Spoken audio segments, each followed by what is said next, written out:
जय श्री कृष्णा। राधे राधे।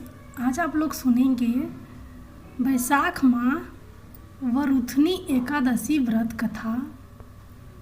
धर्मराज युधिष्ठिर बोले, हे भगवान, मैं आपको नमस्कार करता हूँ। आपने चैत मास के शुक्ल पक्ष की एकादशी अर्थात कामदा एकादशी के बारे में विस्तार पूर्वक बतलाया। अब आप कृपा करके वैशाख कृष्ण एकादशी का क्या नाम है तथा उसकी विधि एवं महत्व क्या है। भगवान श्री कृष्ण ने कहा, हे राजेश्वर, वैशाख मास के कृष्ण पक्ष की एकादशी को वरुथनी एकादशी के नाम से जाना जाता है। यह सौभाग्य देने वाली, सब पापों को नष्ट करने वाली तथा अंत में मोक्ष देने वाली है। इसकी महात्म कथा आपसे कहता हूँ। प्राचीन काल में नर्मदा नदी के तट पर मंदता नामक राजा राज्य करते थे। वह अत्यंत दानशील तथा तपस्वी थे। एक दिन जब वह जंगल में तपस्या कर रहे थे, तभी न जाने कहाँ से एक जंगली भालू आया और राजा का पैर चबाने लगा। राजा पूर्वतः अपनी तपस्या में लीन रहे। कुछ देर बाद पैर चबाते चबाते भालू राजा को घसीटकर पास के जंगल में ले गया।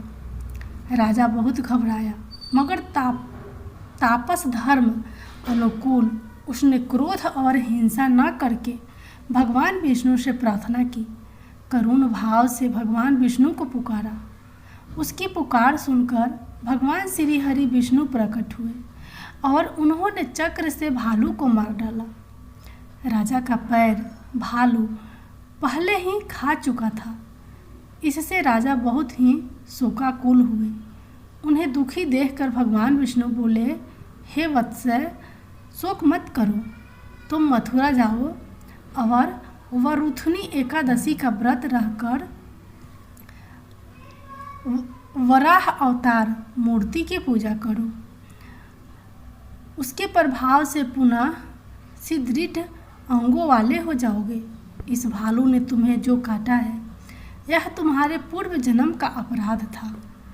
भगवान की आज्ञा मानकर राजा मंदता ने मथुरा जाकर श्रद्धापूर्वक वरुथनी एकादशी का व्रत किया। इसके प्रभाव से राजा शीघ्र ही पुनः सुंदर और संपूर्ण अंगों वाला हो गया। इसी एकादशी के प्रभाव से राजा मंदता स्वर्ग को गए थे।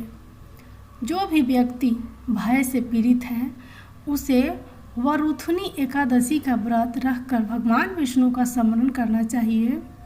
इस व्रत को करने से समस्त पापों का नाश होकर मोक्ष मिलता है।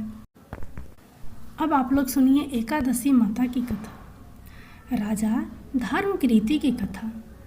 गावल मुनि का भद्रशील नाम का एक पुत्र था। भद्रशील ने छोटी उम्र से ही एकादशी व्रत का पालन करना शुरू कर दिया। मुनि ने उन्हें ऐसा करने के लिए कभी नहीं कहा था। एक बार मुनि ने भद्रशील से पूछा कि उन्हें इस व्रत को करने किसने कहा है। भद्रशील ने कहा कि मैं कई जन्मों से एकादशी व्रत करता आ रहा हूँ। आमतौर पर किसी को भी पिछला जन्म याद नहीं रहता। जब तक आप माँ के गर्भ में होंगे, तब तक आपको अपने पिछले जन्मों की याद रहेगी, लेकिन जन्म से ठीक पहले यह स्मृति मिट जाती है।